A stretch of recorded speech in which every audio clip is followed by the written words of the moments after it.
The Islanders fall in their season opener to the Florida Panthers 3-1. We'll have our key takeaways from the game, talk about the pregame celebration of the team's 50th anniversary, and we will preview this weekend's game against the Anaheim Ducks. All this and a lot more coming up on this episode of the Locked On Islanders podcast. Your Locked On Islanders, your daily podcast on the New York Islanders. Part of the Locked On Podcast Network, your team every day.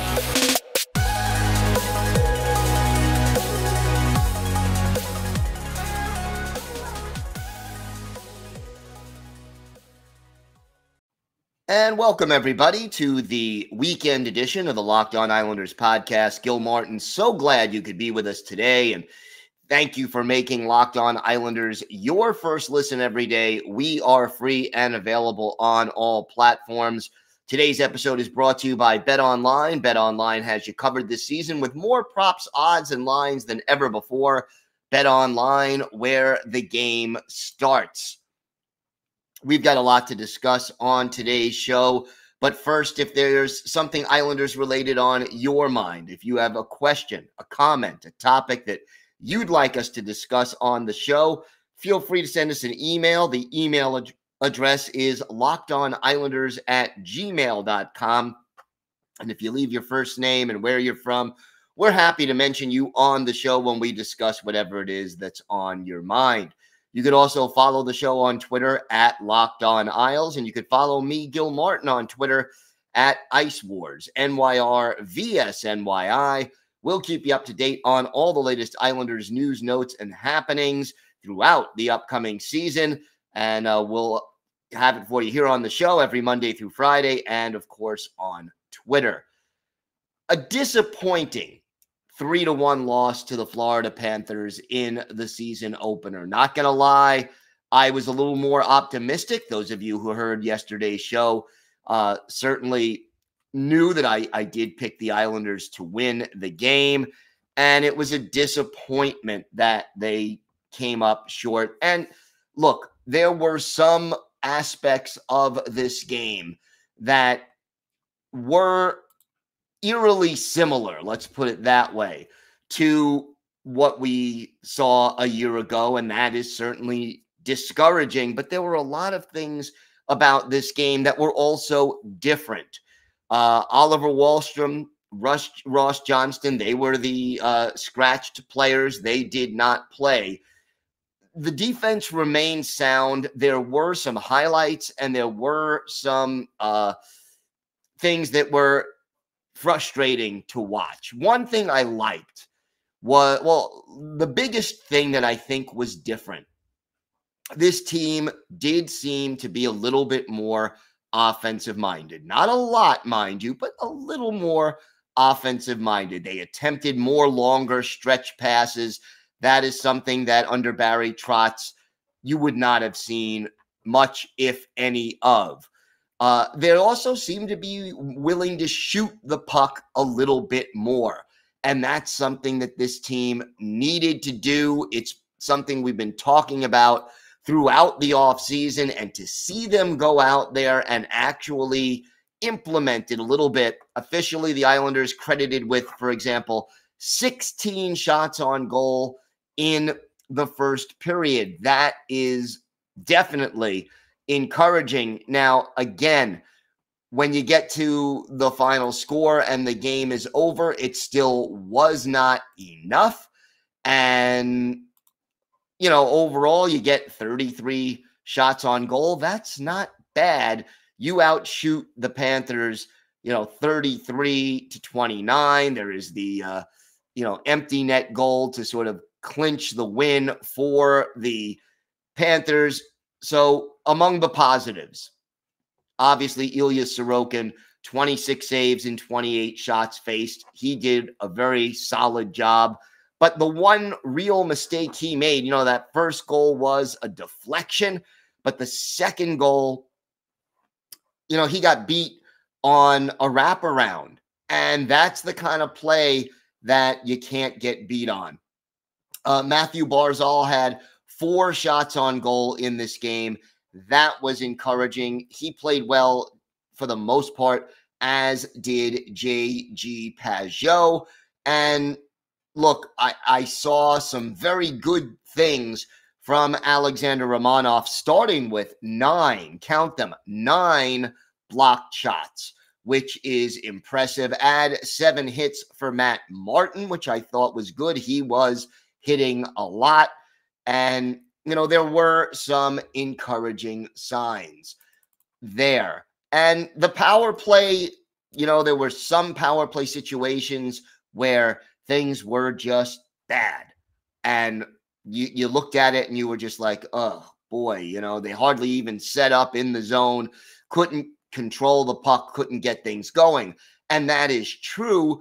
But then you had a situation where once they did get into the zone, again, they seemed a little more willing to shoot the puck and attempt to move the puck a little bit better. So mixed review for the power play. The penalty kill certainly did a solid job killing off all the different penalties. Still too many penalties taken, though, overall. And the fact that the only goal the Islanders got in this game did come with the extra attacker, Noah Dobson, getting it. They moved the puck very well on that power play opportunity.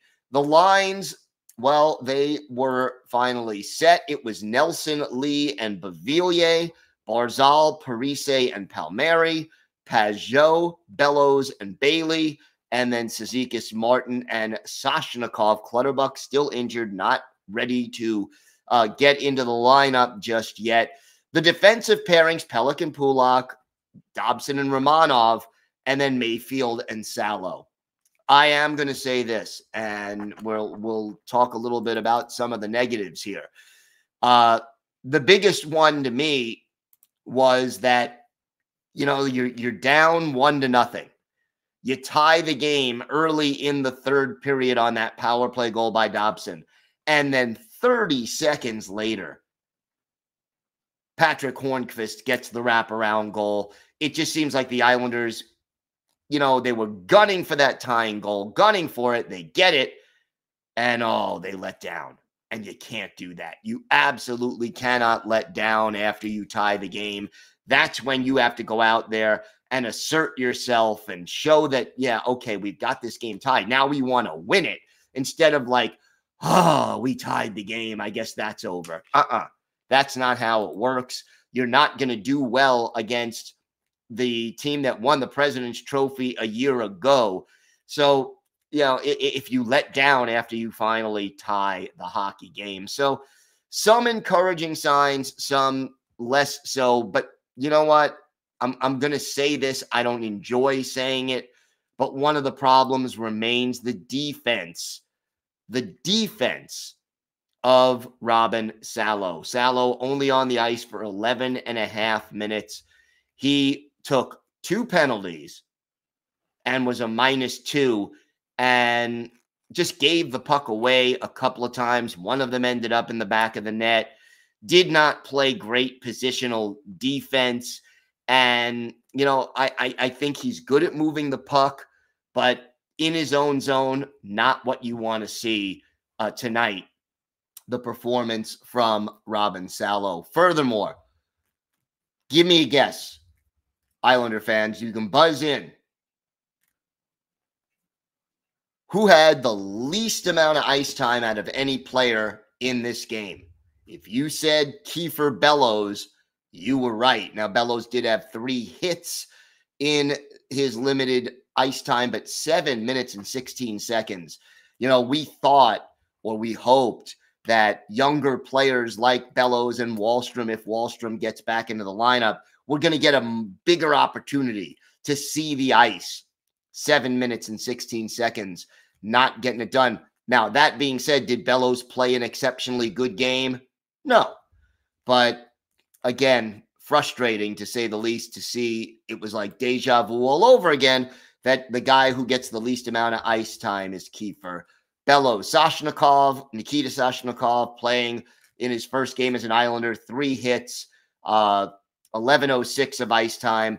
There were chances. This team had chances, but I still don't see them finishing enough to get the job done. We've got more to discuss on this episode of the Locked On Islanders podcast. We'll have a few more takeaways. We'll preview the game, and we'll talk a little bit about the ceremonies that the Islanders had before the game to celebrate the start of the season and the start of the team's 50th anniversary season. We've got that and a whole lot more still to come on this episode of the Locked On Islanders podcast. Today's episode is brought to you by your friends at BetOnline. BetOnline.net is your number one source for football betting info this season. Find all the latest player developments, team matchups, news, podcasts, and in-depth articles and analysis on every game you could find. And as always, BetOnline remains your continued source for all your sports wagering information with live betting and up-to-the-minute info for every sport out there. It's the fastest and easiest way to check in on all your favorite games and events, including MLB, MMA, boxing, golf, and now that hockey is back, hockey. Head to the betonline.net or use your mobile device to learn more. BetOnline, where the game starts. So we had one fan, Charlie, who has written in a few times before, not happy. Gil, as a season ticket holder, this team is an embarrassment, he writes. Lou better get on the phone with the Blackhawks. This team needs someone to lead them and give them offense. They lost every battle along the boards, and honestly, the score should have been 6-1. The only thing that can save this team is Patrick Kane. They need someone that has a Stanley Cup pedigree. UBS will be empty soon if Lou doesn't get something done. Overpay, I don't have a problem with that. This is lousy and boring hockey. Charlie, thanks for the email. Look, it was a frustrating game in a lot of ways. I did try to paint some positives there earlier in the podcast. Is Patrick Kane the answer? You know, you talk about the leadership and the Stanley Cup pedigree.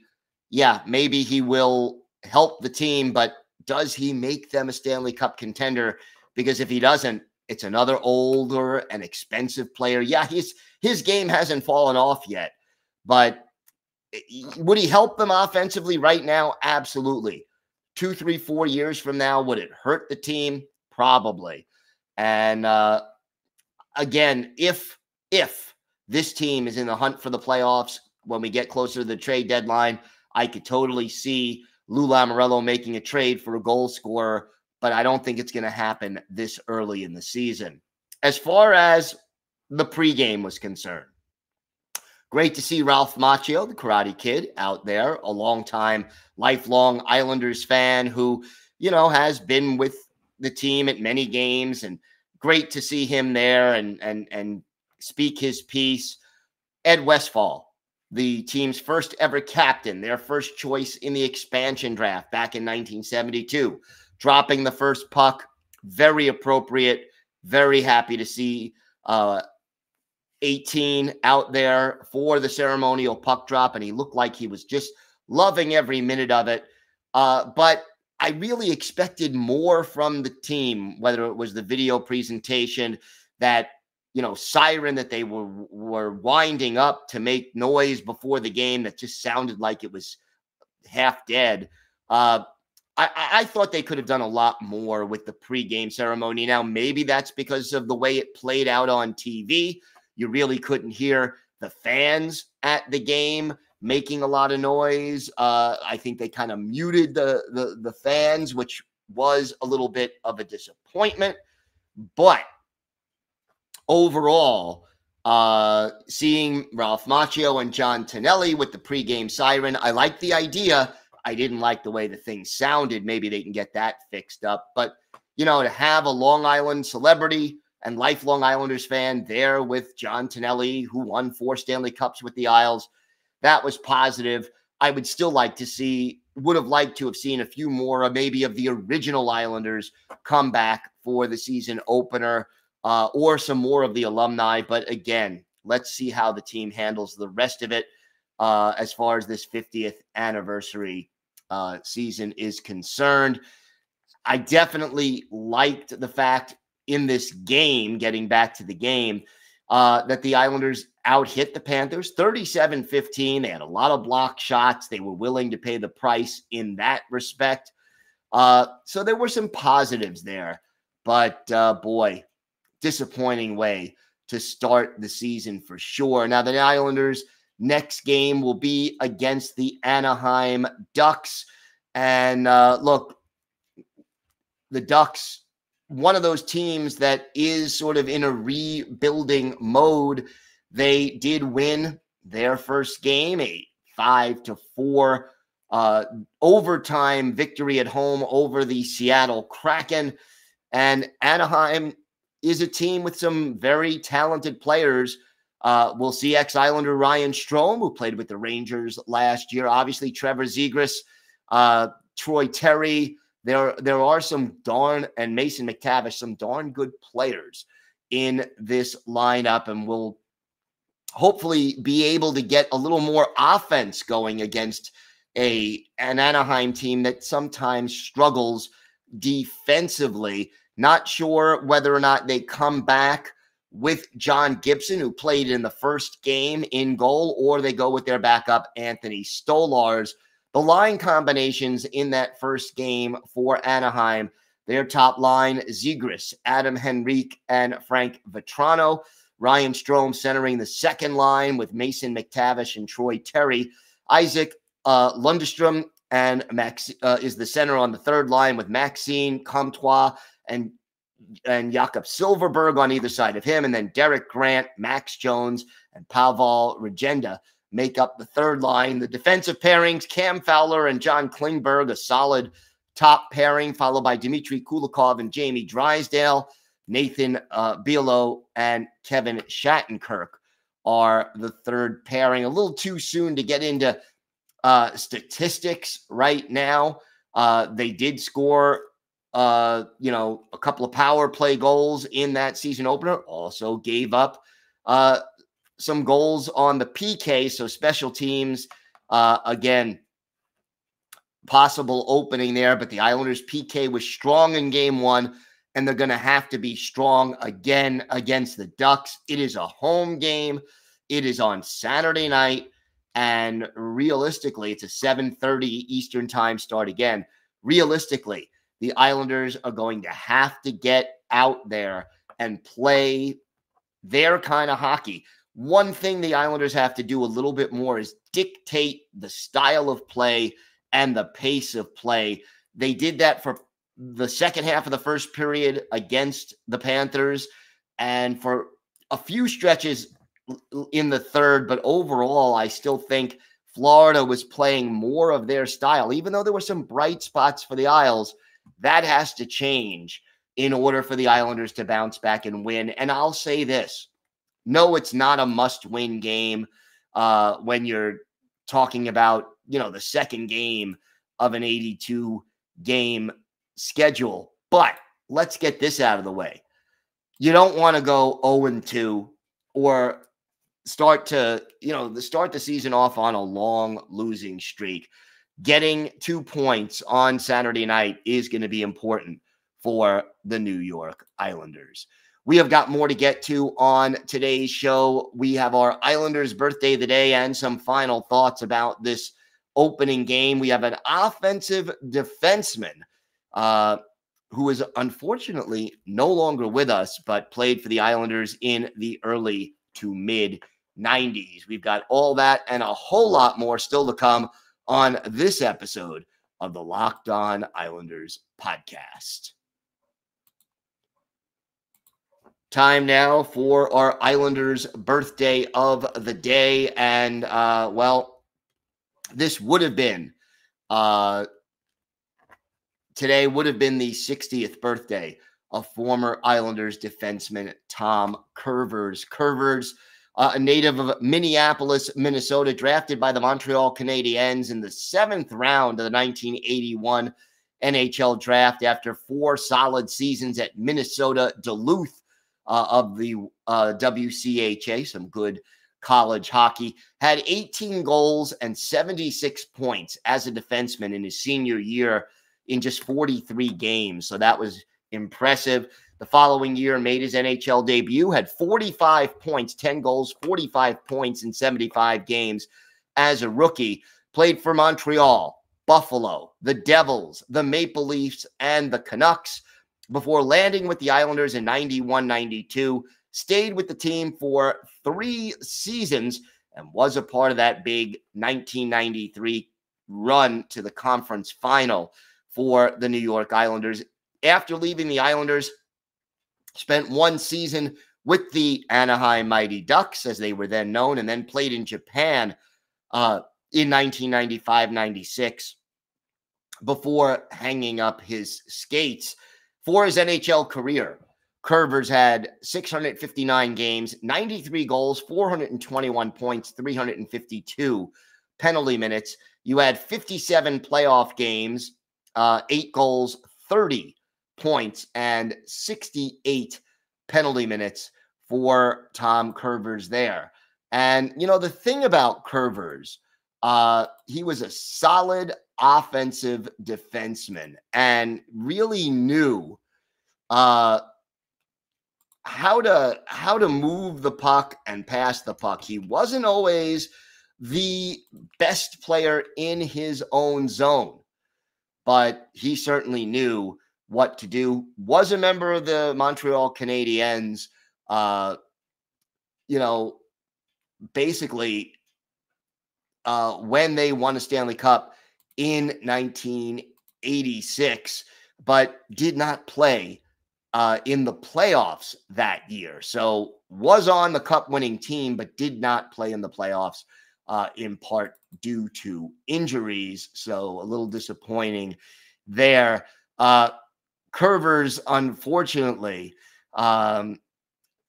passed away from a rare form of cancer and died at the age of 58 on June 21st of 2021. We are going to go back and look at one of Tom Kurvers' better games as an Islander.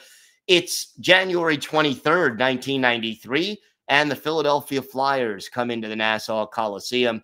It's Tommy Soderstrom, who will later be with the Islanders, in goal for the Flyers. Mark Fitzpatrick, the netminder for the Islanders.